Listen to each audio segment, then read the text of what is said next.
हाय दोस्तों, मैं अमित कुमार आज फिर आया हूँ एक नए टॉपिक के साथ। टॉपिक का नाम है adverb, preposition, conjunction and interjection.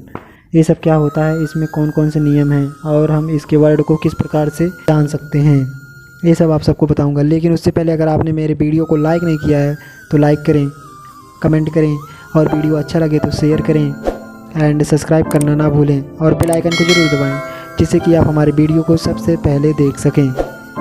तो चलो टॉपिक शुरू करते हैं। जैसा कि पहले ही हम जान चुके हैं, टॉपिक का नाम है एडवर्ब, प्रीपोजिशन, कंजक्शन, इंटरजेक्शन किसे कहते हैं। तो चलो देखते हैं सबसे पहले एडवर्ब। एडवर्ब को हिंदी में कहा जाता है क्रिया विशेषण। एडवर्ब को हम किस प्रकार से परिभाषित कर सकते हैं। एडवर्ब हमारा है क्रिया विशेषण जिस शब्द से नाउन और प्रोनाउन को छोड़कर किसी दूसरे शब्द के गुण, दोष, अवस्था आदि की जानकारी हो, उसे हम एडवर्ब कहते हैं। तो समझ में आया दोस्तों किसे कहते हैं। मतलब हमारा एडवर्ब क्या है, मतलब कहने का मतलब है जिस शब्द से नाउन और प्रोनाउन को छोड़कर किसी दूसरे शब्द के गुण, दोष, अवस्था आदि की जानकारी हो, उसे एडवर्ब कहते हैं। मतलब इसमें कहने का मतलब हमारा है इसमें नाउन और प्रोनाउन को छोड़कर किसी दूसरे जो शब्द हैं उसका हमारा शब्द के हमारे गुण, दोष, अवस्था आदि की जानकारी हमको प्राप्त होती है, उसे एडवर्ब कहते हैं। तो समझ में आ गया दोस्तों ना। तो चलो एक फॉर एग्जांपल की बात करते हैं। हमारा नंबर 1 है the horse runs swiftly. The horse जो हमारा जो घोड़ा है, जैसे the horse runs swiftly, the horse runs swiftly में जो हमारा स्विफ्टली से रन्स क्रिया का गुण प्रकट होता है, इसलिए हमारा जो स्विफ्टली है वह एडवर्ब है। क्यों है, क्योंकि स्विफ्टली से रन्स, जो रन्स दौड़ने की क्रिया है, का गुण प्रकट होता है, इसलिए हमारा स्विफ्टली एडवर्ब है। नंबर 2 एग्जाम्पल की बात किया जाए, the baby walk slowly. The baby walk slowly, the baby walk slowly में स्लोली से वाल्क क्रिया की विशेषता जानी जाती है। स्लोली से जो हमारा इसमें है, स्लोली से वाल्क क्रिया की विशेषता जानी जाती है। इस तरह से हमारा जो स्लोली है वह हमारा एडवर्ब है। तो समझ में आ गया दोस्तों ना। तो चलो अब बात करते हैं प्रीपोजिशन की। प्रीपोजिशन को हिंदी में कहा जाता है संबंध सूचक अव्यय। संबंध सूचक अव्यय किसे कहते हैं, तो हम जानते हैं प्रीपोजिशन उस वर्ड्स को कहते हैं, मतलब प्रीपोजिशन उस शब्द को कहते हैं जिसका प्रयोग नाउन या प्रोनाउन के पहले होता है और मतलब जिससे यह प्रकट होता है कि वह नाउन या प्रोनाउन जिस मनुष्य या वस्तु के लिए है उसका किसी दूसरे वस्तु के साथ क्या संबंध है।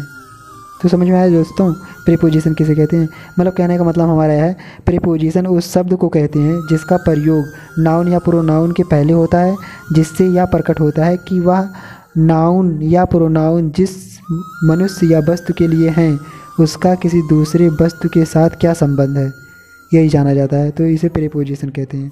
फॉर एग्जांपल की बात किया जाए, the copy is on the table. The copy is on the table, इस वाक्य में जो हमारा ऑन है प्रीपोजिशन है। क्यों है, क्योंकि टेबल संज्ञा शब्द के पहले आया है। इससे यह प्रकट होता है कि पुस्तक टेबल पर है, अर्थात हम कह सकते हैं इससे टेबल का संबंध कॉपी से प्रकट होता है। तो समझ में आएगा दोस्तों, ऑन हमारा प्रीपोजिशन है। अब बात किया जाए कंजक्शन किसे कहते हैं। कंजक्शन को हिंदी में कहते हैं समुच्चय बोधक अव्यय।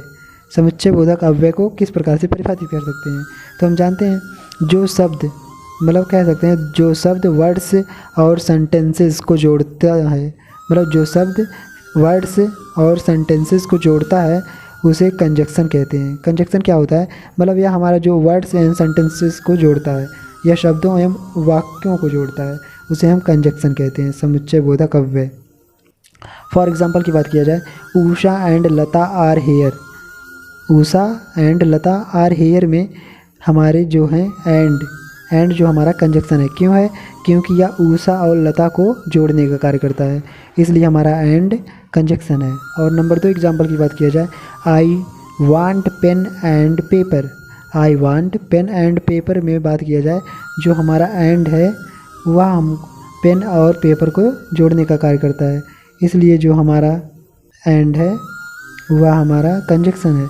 नंबर 3 एग्जाम्पल की बात किया जाए, Ashok is poor but Chintu is rich.